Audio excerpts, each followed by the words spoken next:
जी नाज़रीन, डॉक्टर ताहा नज़ीर आपसे मुखातिब है और मैं आपको अपने प्लेटफॉर्म पे खुशामदीद कहता हूँ। नाज़रीन, आज हम दस्तूर की बात करेंगे, कॉन्स्टिट्यूशन की बात करेंगे, आइन की बात करेंगे, जो किसी भी रियासत, किसी भी कौम और किसी भी मुल्क का सबसे सुप्रीम डॉक्यूमेंट है।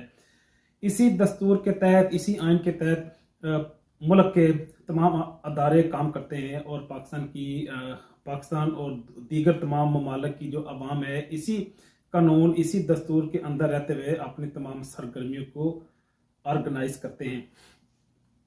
तो जब हम कानून आइन की बात करते हैं तो इसका मतलब है कि पाकिस्तान के तमाम अदारे, पाकिस्तान के तमाम अफराद, पाकिस्तान में जितने भी लोग हैं, जितने भी वहाँ पे एंटिटीज काम करती हैं, सबको इस कानून, इस आइन के तहत, इसके हदूद में रहते हुए अपनी अपनी सरगर्मियों को ऑर्गेनाइज करना होता है। मैं देखता हूँ कि पाकिस्तान के अंदर जो अवाम है या सियासतदान है और भी जितने भी अदारे हैं, उस तरह की वायलेशन नहीं करते इस कानून और दस्तूर और आइन की, जिस लेवल की पाकिस्तान की आर्मी या पाकिस्तान की एस्टेब्लिशमेंट या ये नामालूम कुत्ते या ये खलाई मखलूक जिस तरह से इसकी वायलेशन करती है। तो आज हम इसी कानून आइन की बात करेंगे और इसकी वायलेशन के हवाले से थोड़ी सी चीज़ें आपके सामने पेश करने की कोशिश करेंगे। हम देखते हैं कि पाकिस्तान का कानून क़याम पाकिस्तान के कम बेश 24 साल के बाद बना। इसकी खैर तदवीन और इसको कंपोज करने के वाले से तो इसकी कावश जारी थी, लेकिन इसकी जो फाइनल अप्रूवल है वो पाकिस्तान की नेशनल असम्बली ने 10 अप्रैल 1973 को दी और इसकी अप्रूवल के बाद विद इन 1 वीक ये मार्केट में दस्तयाब भी हो गया और ये पब्लिश होके अवाम नास के लिए अवेलेबल था कि इसको परचेज करके वो इसको स्टडी कर सकते हैं। ये एक सॉवरेन डॉक्यूमेंट है, सबसे सुप्रीम टेस्टिमोनियल डॉक्यूमेंट है, जिसकी बुनियाद पे उस मुल्क का सारा कारोबार चलता है, वो चाहे इंटीरियर मिनिस्ट्री हो, चाहे फॉरेन मिनिस्ट्री हो, चाहे उनकी मईशत हो, तमद्दन हो, सकाफत हो, सारी चीज़ों की ऑर्गेनाइजेशन इसी दस्तूर, इसी कानून और इसी मंशूर के मुताबिक चलती है। तो ये किसी मुल्क का जो कॉन्स्टिट्यूशन है, उसका जो आइन है, उसके सबसे ज़्यादा मोहतरम और मुकद्दम और सबसे ज़्यादा काबिल एहतराम दस्तावेज समझी जाती है। इसको डॉक्यूमेंट भी कह सकते हैं। इसी कानून की, इसी आइन की जितनी अच्छी इन्फोर्समेंट इम्प्लीमेंटेशन होगी, उतना ही उस मुल्क के अंदर अमन, सलामती और तरक्की के रास्ते खुलेंगे। तो पाकिस्तान को आइन है जो दस्तूर है, वो पाकिस्तान की तख्लीक के कम बेश 24 साल बाद बना। हम देखते हैं हिलरी क्लिंटन भी एक मौके पे कहती हैं कि पाकिस्तान के तो बनने के 2 साल बाद जो फौज है पाकिस्तान की, उन्होंने हुकूमत पे कब्जा किया और उसके बाद जमहूरी और इंतखाबी कुव्वतों को ये इक़्तिदार वापस नहीं किया। हम मोहतरमा फातिमा जिन्ना का भी देखते हैं, उनको ज़िंदगी में किस तरह से ख़राब किया गया, उनको बेतौकीर किया गया, फिर जिस तरह से उनकी मौत वाक़ई हुई, ये भी इस चीज़ की गवाही है कि पाकिस्तान के अंदर कोई नामालूम कुव्वतें हैं जो पाकिस्तान को कंट्रोल और रेगुलेट करती हैं और पाकिस्तान में आइन शिकनी करती हैं। एक खातून बड़ी मरूफ हैं, अकलीम अख्तर के नाम से जानी जाती हैं, जनरल रानी के नाम से भी उनकी पहचान है, ये भी तारीख का एक हिस्सा है। शहाबनामा बड़ी मारूफ बुक है, कुतुबुद्दीन शहाब साहब ने लिखी है, ब्यूरोक्रेट थे, पाकिस्तान के एस्टेब्लिशमेंट का हिस्सा थे।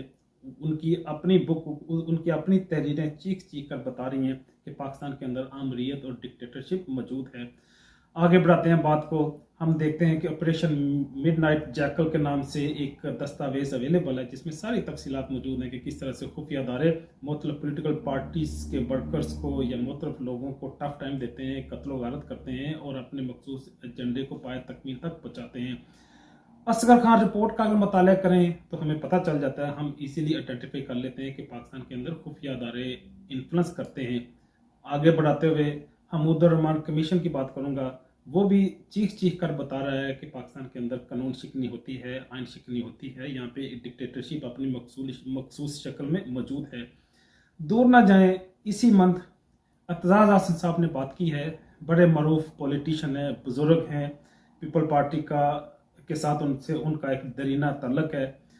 इसी उनके बयान की वजह से उन्हें पार्टी से भी निकाल दिया गया है।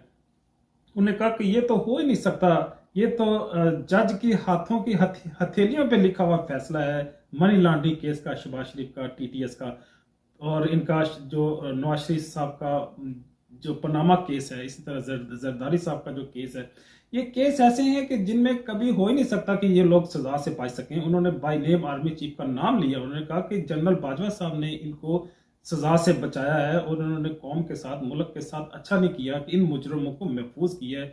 ये हो ही नहीं सकता कि पाकिस्तान के आर्मी चीफ की इन्वॉल्वमेंट के बगैर ये लोग बच जाएं। तो ये भी एक चीज़ कंफर्म करती है कि एक बुजुर्ग सियासतदान जो खुद बजाते खुद वकील हैं, उन्होंने नाम लेके इस चीज़ को कंफर्म किया कि पाकिस्तान के अंदर मिलिट्री डिक्टेटरशिप मौजूद है, जो पाकिस्तान के अदारे को इन्फ्लुएंस करते हैं।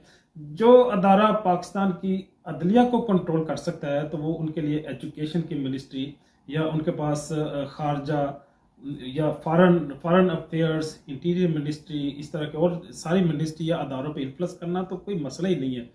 बात को आगे बढ़ाते हुए मैं इसको क्लोज करूंगा कि पाकिस्तान का जो आइन है वो भी हमें इंसानी हकूक देता है।